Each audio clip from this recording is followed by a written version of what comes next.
lads, can I just glaze Arknights for a little bit? Because I'm hoping that it might get me into the Arknights Enfield beta. But seriously, I just want to glaze the game a little bit. I was supposed to make a first impressions video once I completed like chapter 8.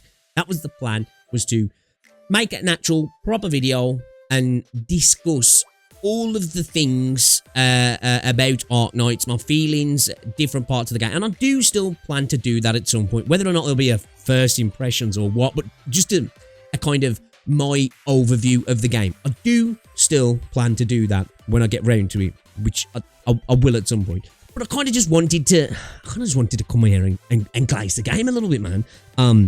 I have fell in love with Arknights, and I will put my biases right out here right now. It is a good game, so I potentially may let things slide that maybe I wouldn't let slide in other games, right? I'll be honest, that's how it works. That's how biases work, right? I try my best to be open about my biases and be cognizant of my own biases as well when I'm attempting to be objective about things.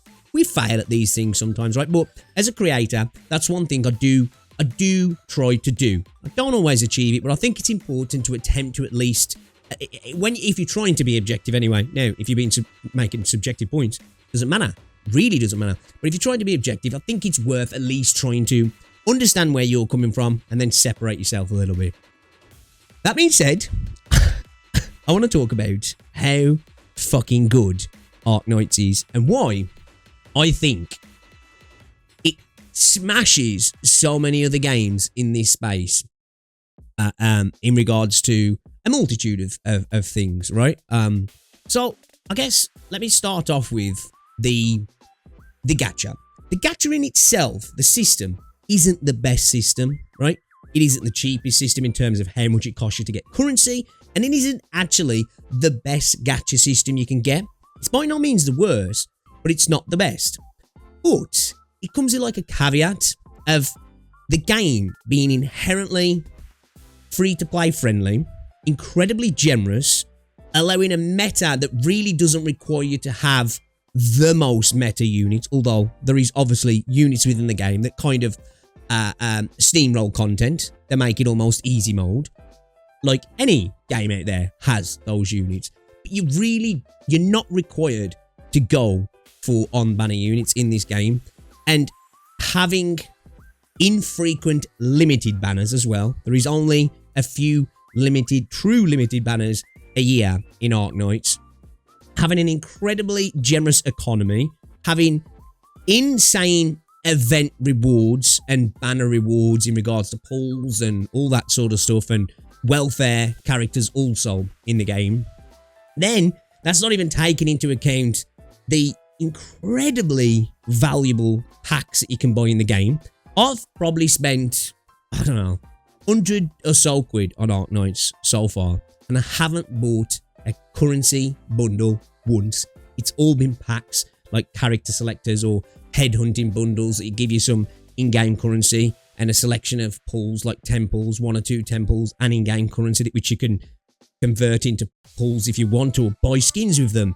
Not to mention the skin economy, like absolutely just clears so many games. The access to free skins and the value of skins as well, just actually incredible, genuinely incredible. So I'm not going to break it down into the Gacha. It's been done a million times. There's plenty of videos that'll tell you the intricacies and the specifics of the Gacha systems themselves, and the kernel headhunting and the limited banners and the non-limited banners and all that. I'm not here to do that. I'm not that guy. I'm just here to tell you it's pretty fucking fire, because I've seen a lot of comments recently, because I've been a bit of a critic of Stellasora, specifically in regards to his monetization system.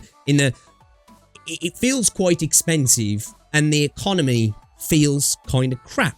And after playing more, the economy does still feel crap in that game. Maybe not as bad as first thought, but it's still not great. It's not very good at all. And I do feel like that potentially events are going to be used to bolster that economy, which I guess if they do it right, that'll work, I guess. But still, it wasn't a great system. And a lot of people was like, well, look at the price of an individual pull on something like Arknights. And I'm like, when you put all the other stuff together in Arknights, it really is just not comparable in my opinion. Hey, in a few years' time, Celosaura might have all these things added to it as well that might be comparable, and we can come back and go, you know what?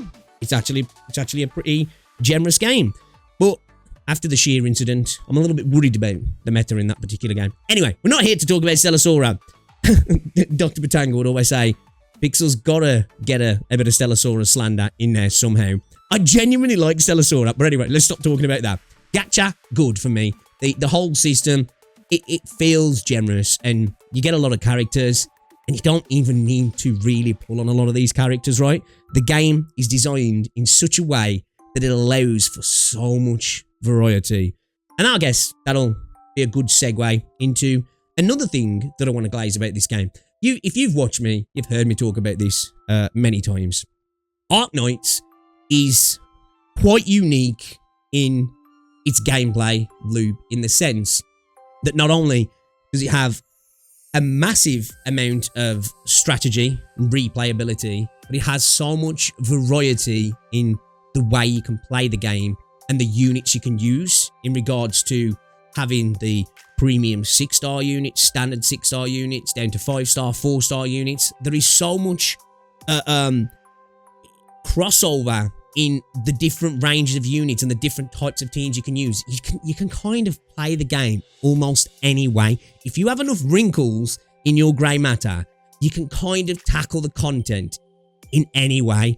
In a way so much more varied and dynamic than pretty much any gacha game on the market, in my opinion. I haven't played them all, but if we compared it to like the top 20 to 50 gacha games, I don't even think there's anything close. Now, somebody might come along with a particular title that maybe puts my argument to rest, but I genuinely believe that the gameplay design is obviously a RTS tower defense game. Again, I've said this multiple times, it almost feels like a reductive statement to make about the game, because it feels like it's almost an insulting to like what the game is, because it's so much more than that. I think Super describes it brilliantly in the sense of it's like this sandbox game, and you can do so much with it. The designers have done so much with it, and it can be played in a variety of different ways that just other games don't offer, in my opinion.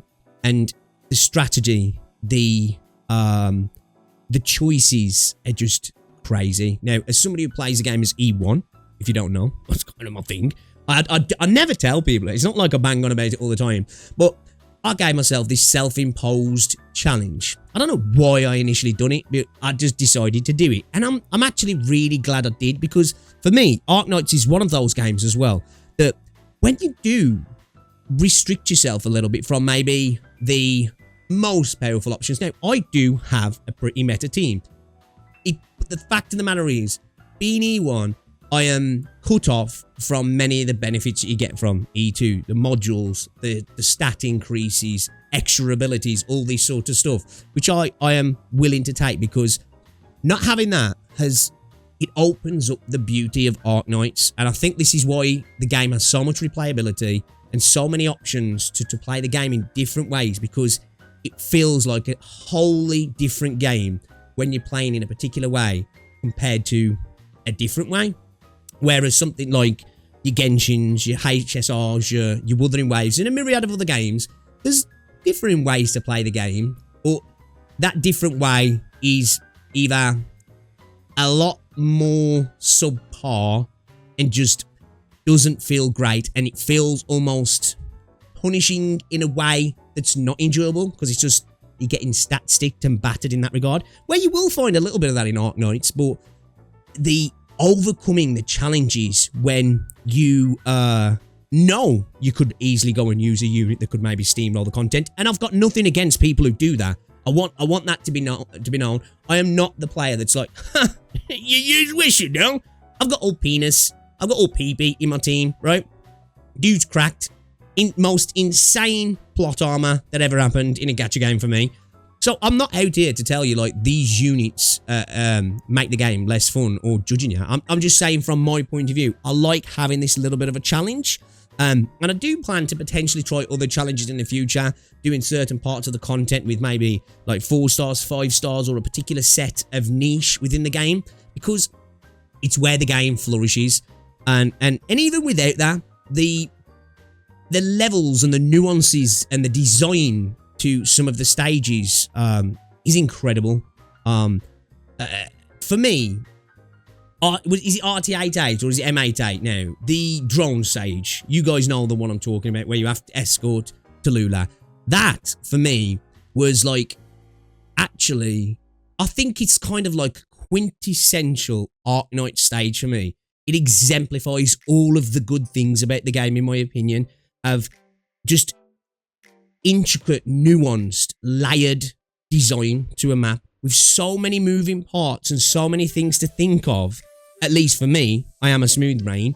It was such an enjoyable experience to start off fully in the dark, as you do with a lot of stages in the game, and then to slowly bang your head against a wall as you continue to fail over and over again. But with each failure, you learn something, and then you can apply that, and you fix one section of the puzzle, and then you continue on, and you fix another section, and then you slowly get to a point where you're like, right, I see the light at the end of the tunnel, and you can start fixing all the pieces.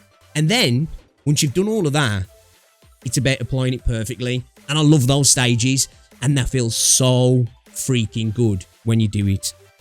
Another one, which wasn't quite the same, was JT83. It was definitely a lot of moving parts, but it was less of a puzzle and more of an overcoming of a particular thing in the stage. And I'm not going to spoil it for anybody who might be watching. I'm not going to go into too many details, because, you know, there might be people who are watching and be like, oh, damn, I haven't reached that, because it's a big thing for me to go into these stages blind. JT83 was another example of actually when you overcame the obstacle, the feeling was amazing, right? And JT83 for me, as I say, was kind of a plot armor moment. My best 50-50 loss ever. All pianos, off banner, spooked. It was just, you couldn't write it at the perfect time as well. It was like the anime clutch moment. Actually, cracked loss. The most cracked loss I've ever had in a gacha game ever. Never had a 50-50 loss that's been better.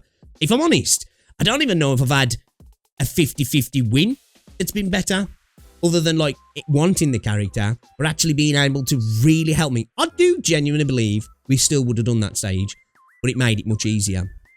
The gameplay itself, it's honestly a dream. And this is coming from somebody who doesn't like tower defense games. That's not even taking into account the events, the IS mode, the CC modes, all of the extra stuff that comes with the game in regards to Endgame, which I'm going to get into that in a second. I'll have a passing comment on Endgame. But regarding like the events and stuff, the application of mechanics, and throughout the story as well, mechanics being added to stages and arcs and chapters is just done in such a good way. I spoke about this in my last video. A lot of my critiques, or I guess less so critiques, but frustrations that inevitably lead to potential burnout or boredom in a lot of gacha games, is the lack of evolution in gameplay. You get the same gameplay throughout the game with just different characters that slightly twist how you approach the gameplay or your inputs more than anything.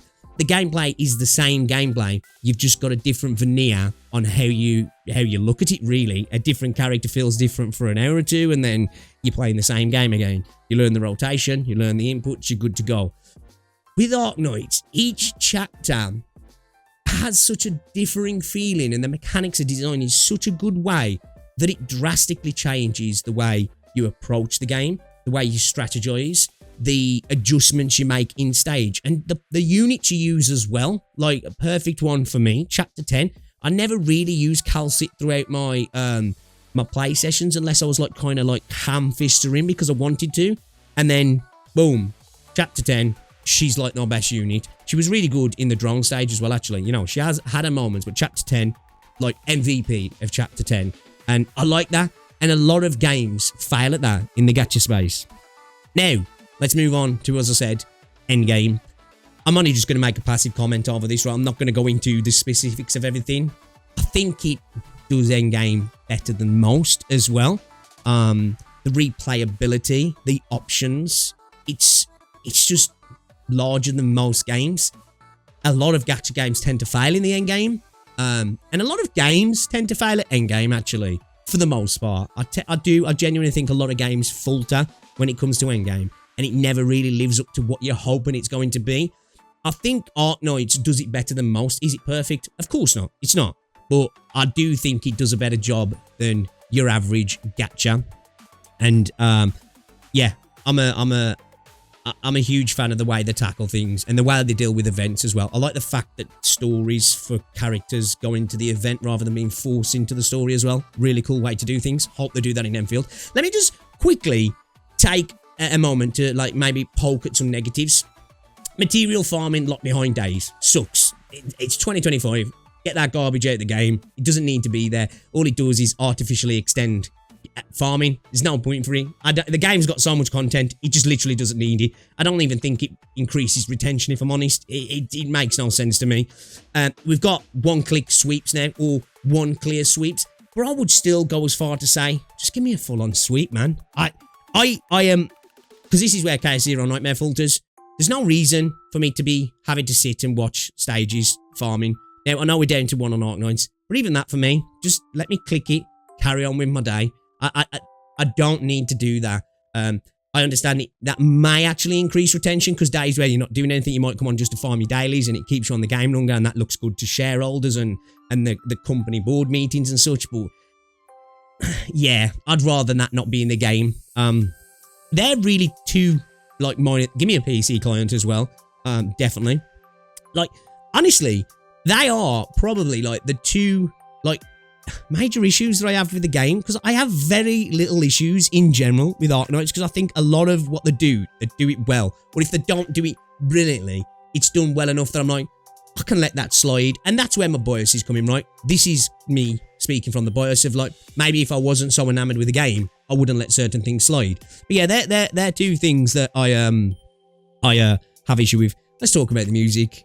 You know, you hear people talking about music in a lot of games, right? And there's a lot of games out there that have amazing music.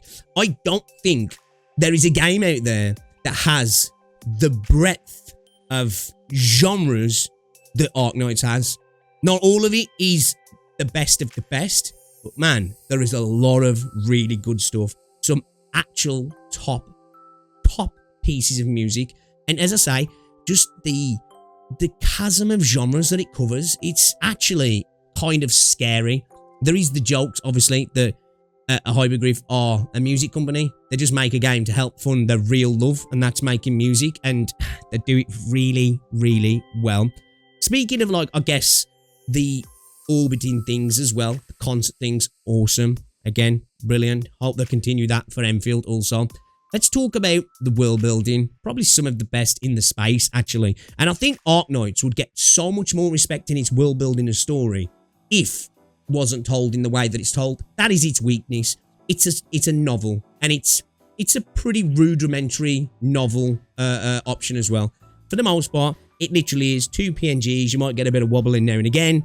The most minute effects here and there.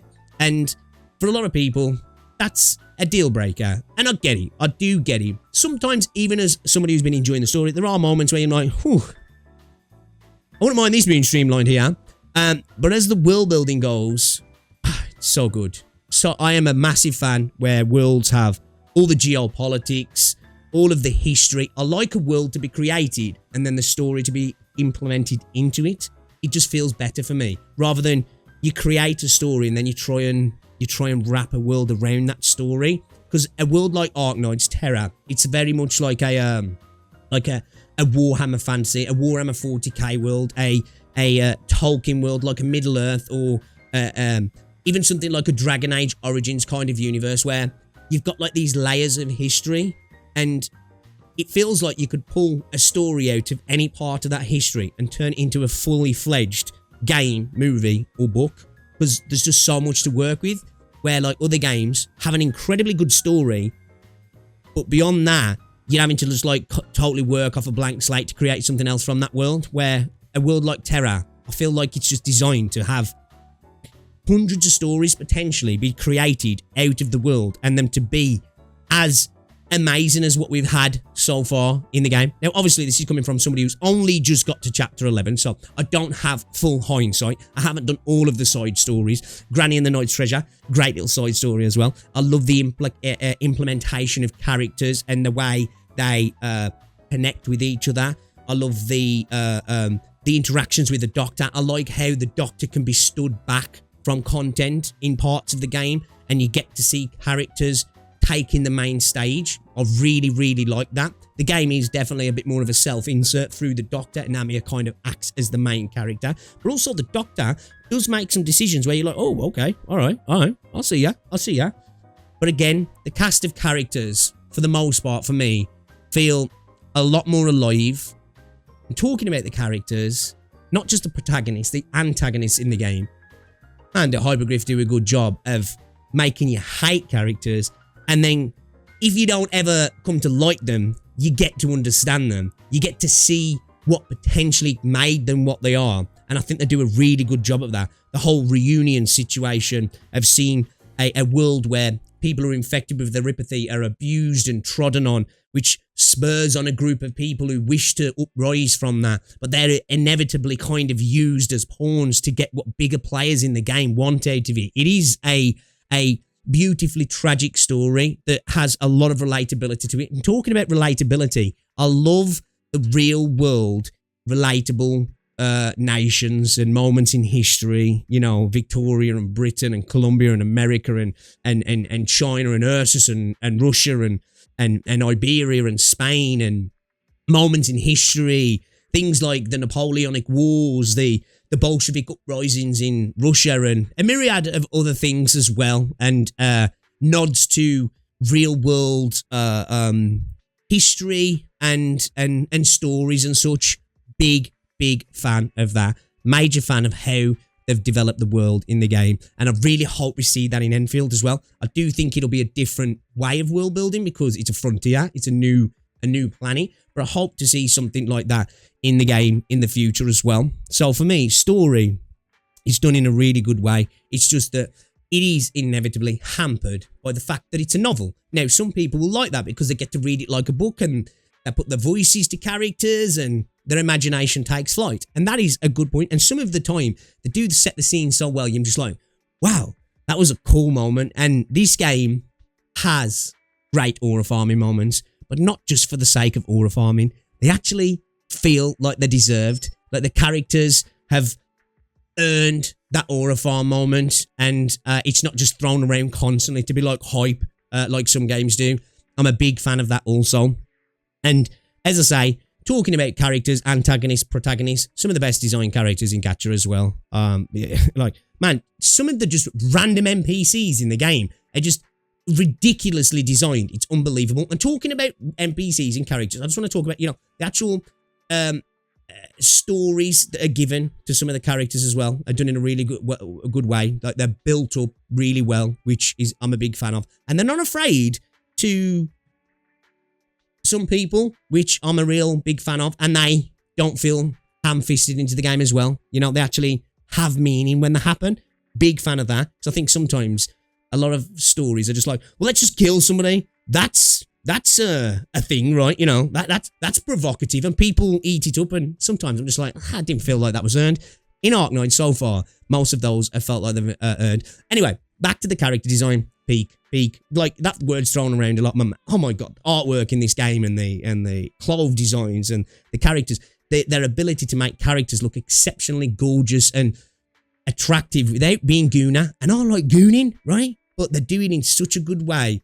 The design of these characters, it's brilliant. It's brilliant. You know, coming from a Lappy fan, you know, loving Inez, Ascalon, you know, there's so many other characters that are just Canterville as well. Like, oh my days, just gorgeous characters. You know, seeing through chapter 10 and 11 and seeing Hodora and Manfred and the Sanguine Arch and these characters, you just look at and you're just like, holy shit, bro, why are these characters looking so good? Ridiculous levels of design.